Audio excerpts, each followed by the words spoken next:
Hoje o programa Diálogo Sem Fronteira tem a satisfação de receber a professora Isabela Cardoso, do Instituto de Estudos da Linguagem da Unicamp. Seja bem-vinda, professora. Muito obrigada. Fico muito contente de poder conversar aqui com você.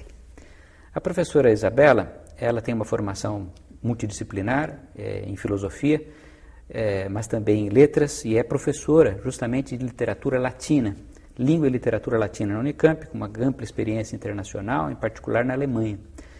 E o tema que nós vamos desenvolver hoje é um tema que acho que muita gente nem sabe exatamente que existe, que é o tema do teatro romano. Então eu gostaria de fazer uma pergunta inicial, que é justamente essa. O teatro, o que é o teatro romano? Então, o que a gente sabe do teatro romano é que havia, desde que Roma é Roma, manifestações cênicas, né, improvisadas, algumas chamadas de mimo, outras chamadas de comédia atelana. Então, eram manifestações cênicas que ocorriam, ao que parece, durante festivais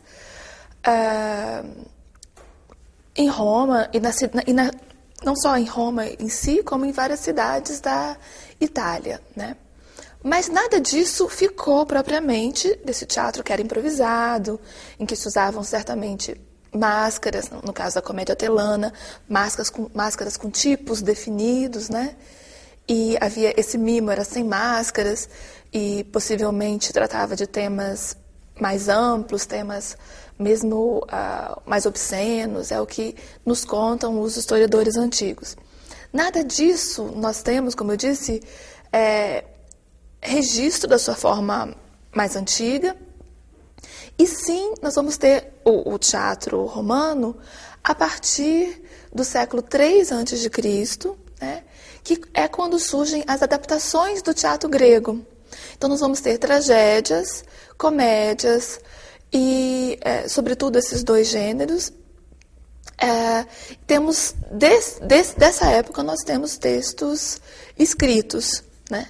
Que chegaram até nós. Que chegaram até nós, escritos. Agora, essa primeira fase ainda, digamos assim, pré-histórica, que não temos evidências, pelo que você falou, então, se eram festivais, eram festas, eram atividades populares. Esse primeiro teatro era uma coisa ligada, assim, que nós poderíamos dizer, à manifestação popular. Manifestação popular, sem dúvida. E, segundo alguns historiadores, como Tito Livio, né, na fundação da cidade romana, e como Virgílio, que é um poeta, né, e também Horácio, numa carta a Augusto, eles tocam esses historiadores falam dessa origem do teatro romano como ligada a uma certa religiosidade, né? Só que com o tempo eu tenho percebido, isso foi o que eu sempre ensinei em sala de aula. Aí a gente vai se aprofundando nos textos, no modo como esses textos falam do nascimento do teatro romano. Isso é uma pesquisa a que eu tenho me dedicado mais atualmente. E a gente vê que há um certo questionamento do caráter religioso mesmo do início do teatro em Roma. Mas, sim, a princípio eram ligados, sim, à religiosidade e aconteciam, é claro, a partir de uma certa época, em jogos anuais, nos ludi, né? Ludis scaenici, os jogos cênicos dedicados a diversas divindades. Então, essa primeira fase, digamos, bem, ao mesmo tempo ligada à religião, popular, muita coisa engraçada, como você mencionou aí. Sim. Depois, quando do contato com os gregos, que é o que nos chegou já, o teatro propriamente latino, como é que ele se modificou? Quais são as características desse já que nós conhecemos melhor? Sim, é uma pergunta bem interessante. Bom, alguns aspectos em relação... O que a gente tem hoje do teatro romano? O que nos sobrou, né? São fragmentos desse primeiro século III a.C., depois 21 comédias escritas por Plauto, alguns fragmentos de outros autores menores, que vêm depois, 6 comédias de Terêncio. Depois nós temos um amplo espaço e vamos ter realmente um corpus, né, um conjunto de textos significativo de tragédias do século I depois de Cristo, que são as tragédias de Sêneca. Então é esse o material que a gente tem para comparar com o teatro grego que restou da época clássica, né, e da época helenística. O que a gente, comparando então esse material, o que a gente vê? A gente vê uma predominância, uma preferência pela musicalidade, um incremento da musicalidade, no caso de Plauto, né? Versos que certamente eram escritos, pelo que a gente infere da métrica, né? Para ser cantados, né? A gente tem isso no teatro grego, de Menandro, por exemplo, que é o modelo para Plauto, né? Mas em Plauto muito mais. A gente tem poucas possibilidades de comparar, por exemplo, Plauto e Menandro.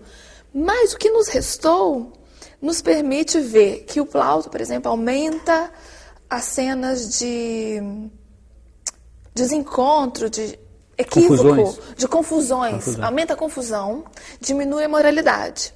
Já o Terêncio depois se tende a pensar, porque a gente também não tem os modelos, mas pelo mínimo que se pode comparar, assim, teria mantido um pouco mais uma preocupação com questões morais. Não é que ele seja moralista, mas ele trata de questões de um modo mais sensível, né? Então Plauto ficaria mais engraçado, mas não. E Menandro, à primeira vista, também mais sensível, né? A tragédia grega, só para pensar, então, a gente falou da comédia, né? Uhum. Que é o que nos restou é dessa época chamada arcaica da civilização romana. Já a tragédia, que a gente pode comparar, a gente tem que falar da tragédia de Sêneca, né, do século I depois de Cristo, já, portanto, época imperial. É muito interessante. Já tem características que a gente vai chamar de romana, porque é o que a gente tem de tragédia romana. Mas é muito de mais expressivo, né, fora os fragmentos. É muito interessante a gente notar o quanto que o Sêneca incrementa situações também exageradas, né? Situações, mesmo que a gente considera hoje em dia grotescas, né? Sacrifícios no palco, fantasmas, né? Uma linguagem mais pesada, mais frequentemente pesada. Houve até quem pensasse, e há uma discussão hoje em dia, que as tragédias de Sêneca nem seriam feitas para o palco. Tal é o poder da palavra. Para serem lidas. Né? Para serem lidas. É uma grande discussão. Né? Agora, não sei se eu respondi. Respondeu muito bem e me lembra uma outra questão que acho que fascina muito, é o seguinte. Há muitas peças, principalmente as comédias de Plauto, que são representadas ainda hoje, né? Aqui na Unicamp, os meus alunos sempre representam essas comédias e temos em outros lugares do Brasil e do mundo, né? Pessoas representando, e sempre com uma ressonância muito grande, quer dizer, as pessoas gostam muito, entendem essa jocosidade, essas brincadeiras, e depois os autores posteriores, modernos, de Shakespeare em diante, retomaram algumas desses temas, né, alguns desses episódios engraçados, e isso foi perpetuado, então, na história ocidental. Então, aí eu te perguntaria assim, como é que você vê essa questão justamente dessa capacidade da comédia latina, em particular de Plauto, de transpor séculos e continuar sendo tão próxima, né, do público em tantos contextos diferentes? Pois é. Olha, é uma questão que com que eu estava lidando ontem, porque estava escrevendo sobre o casamento na comédia, o casamento e o amor na comédia de Plauto. E a minha grande dificuldade foi caracterizar esse casamento na comédia de Plauto em sua especificidade. Porque, na medida, existem aspectos muito específicos. Por exemplo, uma coisa que choca ao leitor à primeira vista é o seguinte: um dos requisitos para ver casamento na comédia de Plauto é que a moça tem que ser casta. Né? Isso acontece também em literaturas modernas. Só que a convenção, quando o enredo pede para o enredo pede que a moça engravide antes do casamento, a convenção dramática é que houve uma violência sexual. Né? Isso, em comédia moderna, não cola. É politicamente incorreto. E no final, no Plauto, a gente tende a ficar indignado que nada acontece com o autor dessa violência, né? A gente tem que ter um certo distanciamento para entender isso como uma convenção dramática. Mas poucas coisas como esses aspectos que eventualmente aparecem são distantes. Outros aspectos são muito parecidos. Por exemplo, eu estava vendo situações de esposa ciumenta, marido traidor, né? Ou então uma moça que quer casar, um rapaz que quer casar com uma moça, então para isso ele tem que enganar alguém para conseguir financiamento. Não só casar, né? Porque às vezes ele quer ter um relacionamento amoroso com a moça que é venal, né? Que às vezes é uma meretriz, uma prostituta. Essas questões, à medida que eu explicava, eu falava, nossa, mas meu texto é muito chato, porque isso já acontece nas novelas do dia a dia. E aí eu me lembrei de uma passagem do Pierre Grimal, num livro sobre o teatro antigo, em que ele propõe justamente isso, quer dizer, a comédia nova ocorrida no século IV a.C., na Grécia, e que foi adaptada a partir do século III em Roma, é uma comédia que se diferencia da chamada comédia antiga, ou arcaia, que é de Aristófanes, por exemplo, justamente porque a de Aristófanes, a antiga, se direcionava, tinha como foco a vida política, a vida pública. Era, portanto, muito contextualizada num momento histórico específico, com personagens públicos, políticos, conhecidos, celebridades. Né?